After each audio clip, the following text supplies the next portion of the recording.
Collinwood in 1840, and the great house has a new master, Gerard Styles. However, according to Daniel's will, Quentyn will regain control of the estate if he leaves the jail a free man. And so Gerard plans to implicate Quentyn in a new crime. A crime he is convinced will lead to a charge of witchcraft and to Quentyn's eventual death. And so in the prison, Quentyn's jailer and enemy, Mrs. Ward, dies. She's dead.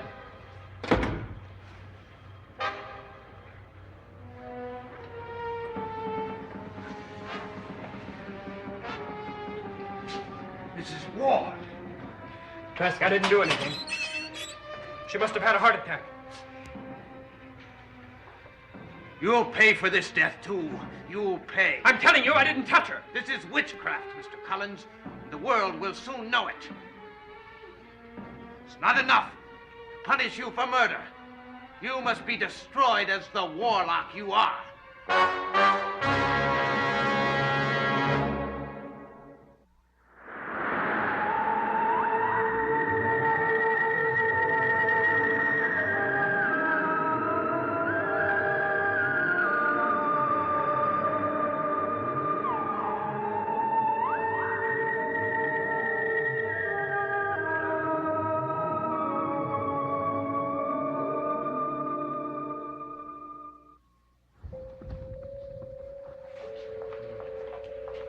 Mr. Styles? Well, you heard the news and you've come to congratulate me. Yes, my dear Daphne, I am Master Collins. You really enjoy upsetting everyone, don't you? Well, you're partially right there. But now I would like to explain myself, so you would understand, and that way know me a little better. I believe I already know you well enough. You don't know me at all. Yet. Well, I know that you took advantage of the friendship Quentyn offered you to steal his inheritance away. You're like everyone else. But the truth is a little different. Now, everybody seems to think that I've come here to spend the great Collins' fortune. Well, they're wrong. No, Daphne. When Quentyn returns, I will relinquish everything. Very easily and very gracefully, more gracefully than Gabriel could possibly. Now, don't you believe me? No, Why? I don't know. You're going to have to trust me if we're going to have a nice future together. We're not going to have any future together at all, Mr. Styles. Well, you're wrong there. You see, when Quentyn comes back, I shall leave Collinsport. I shall leave, but I won't be alone. I don't know what you mean, Mr. Styles. Don't you? I mean that eventually you will be leaving with me. That could never happen. There you are. I'm glad both of you are together. I was just leaving. Why, is something wrong? Yes, Daphne, is something wrong? If there isn't, I would like to discuss Tad. Ah, yes, a subject that we're both interested in. I assured Quentyn that I would look after the boy. Samantha is afraid that you will upset the child. She wants you to stay away from him. Oh, really? You afraid that I'll deliberately hurt the boy? Not acknowledge his existence once he enters the room? No, my dear friend. I'm afraid that boy is the only friend I really have. Isn't that true, Daphne? I don't think Tad should be subjected to any more of this dissension. And he won't be either. And if there's any that comes, it'll be coming from Samantha.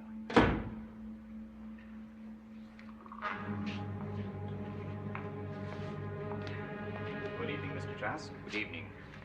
Well, it's good that you're here, Mr. Collins. Why, Trask? I understand you're reviving your dormant career as an attorney. Well, you and this poor misguided girl here have resisted every clue to Quentyn Collins' true nature, but you can no longer. What has happened, Trask? Witchcraft in the Citadel of Justice. Yes, in the jail itself. I have just come from there. The jailer's wife is dead. And Quentyn Collins is responsible.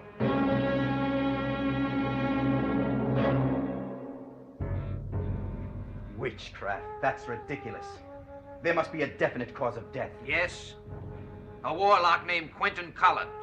I suggest you go to your client, counselor. I'm sure he needs you very much. Yes, I will go to him simply to get the truth. Lord knows I wouldn't believe you. And neither would I.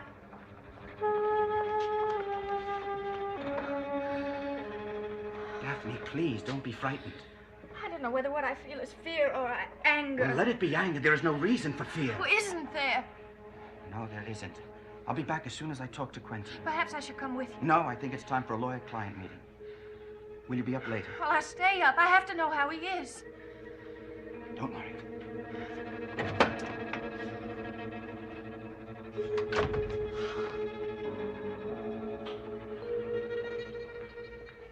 Well, I certainly don't want any taints of witchcraft around Collinwood. Well, then come out into the open. Support me. What a primitive mind you have, Trask. Sir. There are other ways of helping you other than running around repeating everything that you say publicly. No. I think it would be best if I just remained in the dark shadows.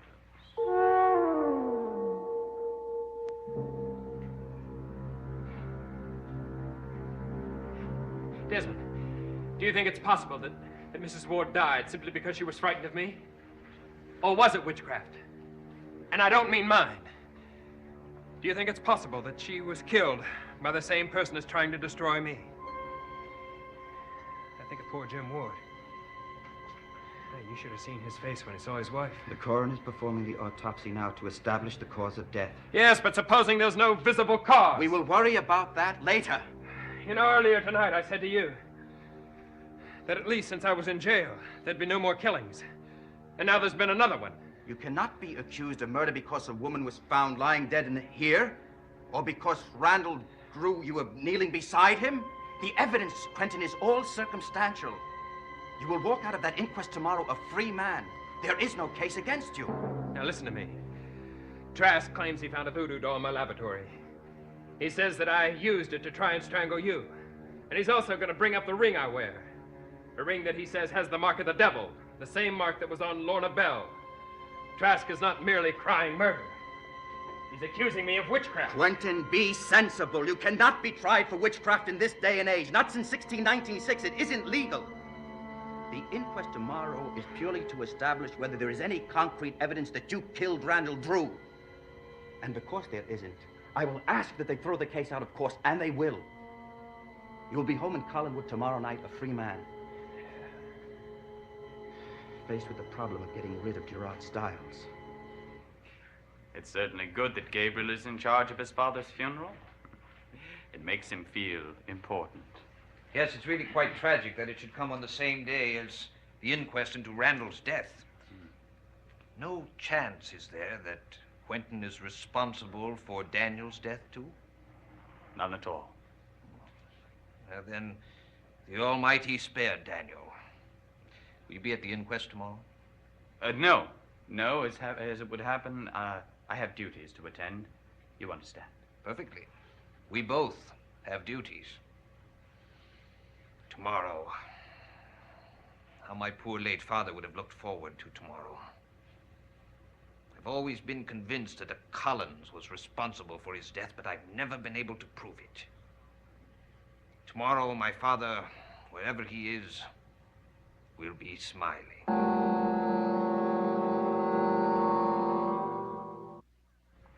Desmond, be completely honest with me. Do you really think Quentyn will be free tomorrow? Not a doubt in my mind. Oh, Desmond.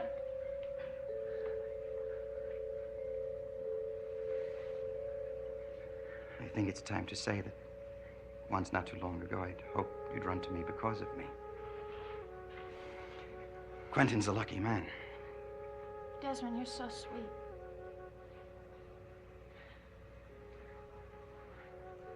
Now, what'll happen when Quentyn returns? I'd need Letitia's second sight to see that. But there's one thing I do know. These extraordinary incidents, this careful plotting against Quentyn, it will not stop. It must stop. Why? Do you think whoever is behind it will be discouraged? I don't. I think it's Gerard that's doing it. You think so, too? I don't have any reason at all. But he frightens me so, especially now that he's in the house. Tell me, does he know how you feel about him? He doesn't know that he frightens me. He knows I don't trust him. That's too bad. I was never really able to check up on him when he was at Rose Cottage. He knew how antagonistic I felt. But perhaps you... Yes, I could. I can watch him very carefully. You must. We must have positive proof that he is doing something wrong. Otherwise, Quentyn will never believe us. Desmond, if it is witchcraft, then that means Gerard is... That's right. Are you afraid to try to trap him? I won't let myself be afraid. Good girl. Now you get to bed. Nothing more can happen tonight. As long as Gerard Styles is in this house, something evil can always happen. I know that. I don't understand why. Don't worry about tomorrow. You've made me feel much better, Desmond, honestly. And remember, watch Gerard.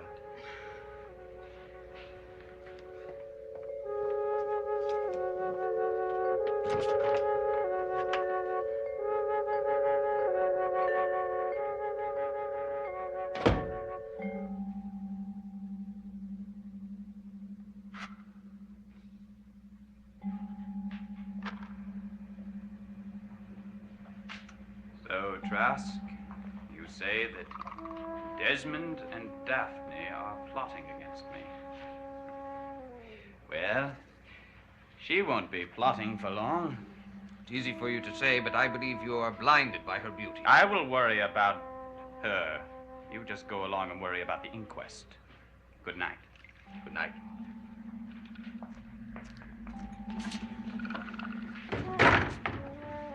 Now, Daphne, shall I show you more of the future that you're afraid of? The dreams that you don't understand? Now, sleep. And in your sleep, you will think of me kindly. More kindly than you would if you were awake. So,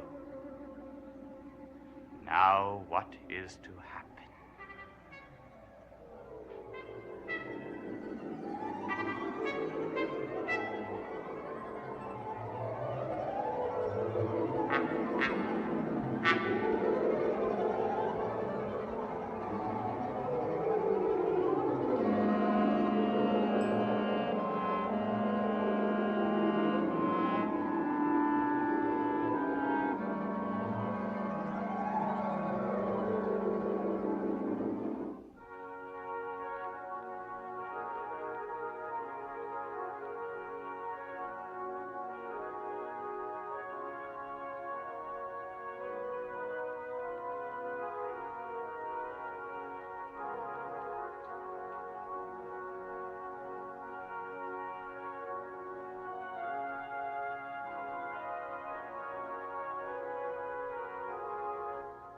You must.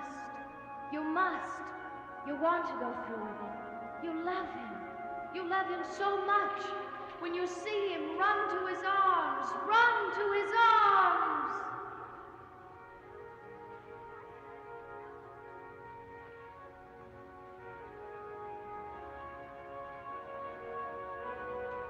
My darling.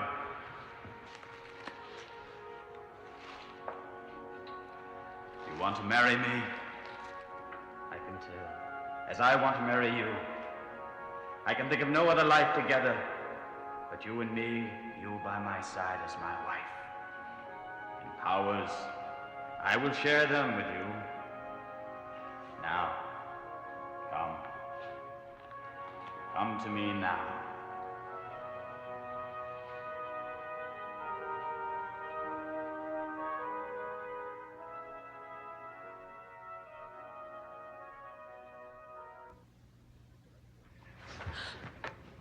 I must have had that dream again. Why can't I ever remember it?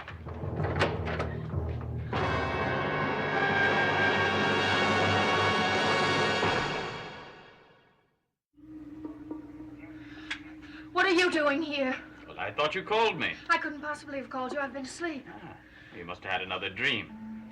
Why don't you come downstairs and have a sherry with me? It would relax you. No. No.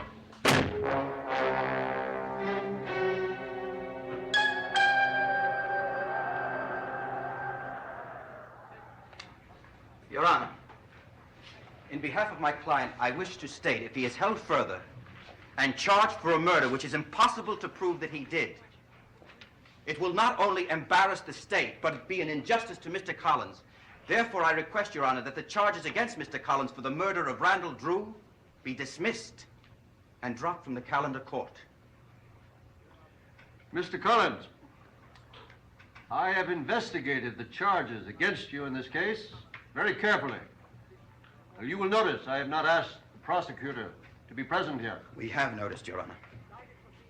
The reason I did that was there was no reason for it. I see no conclusive evidence pointing to a link between Mr. Collins and the murder of Mr. Drew. I hereby dismiss all charges. The case will not come to trial. Thank you, Your Honor. We appreciate your wisdom, sir. I can't believe I'm free. Mr. Collins, you are not completely free as yet. Mr. Trask, you may enter if you please.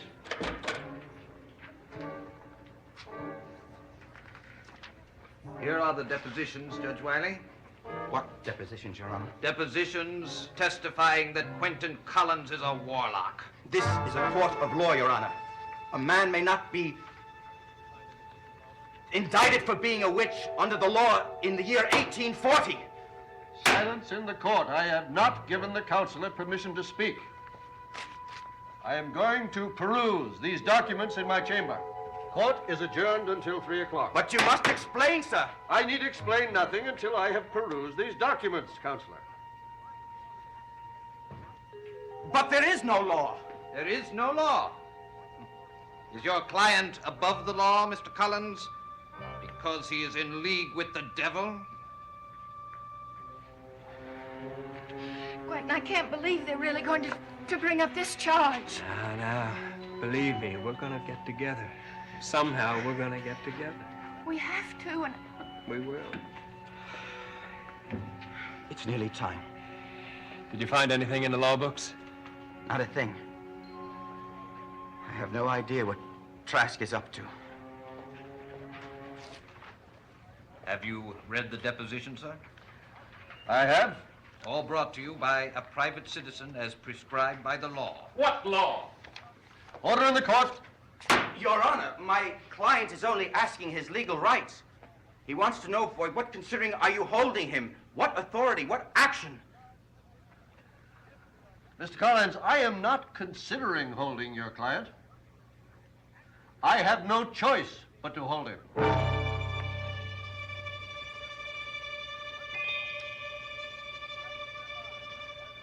Under the power vested in me, according to the law of this state, number 119, dated 23rd of April, 1696. There is no such law. Maine was not a state then. Counselor, I do not need you to tell me the laws of this state that I am honor bound to withhold. The articles of our statehood specify that we keep those laws engendered upon us when we were a part of the royal colony of Massachusetts. Therefore, in accordance with Law 119, dated 23 April 1696, a citizen can be charged with witchcraft if there are depositions from 6 citizens claiming from personal experience acts of witchcraft and naming the perpetrator of said evil. Therefore, Quentyn Collins, I hereby, by the power invested in me, charge you with the infamous practices of witchcraft.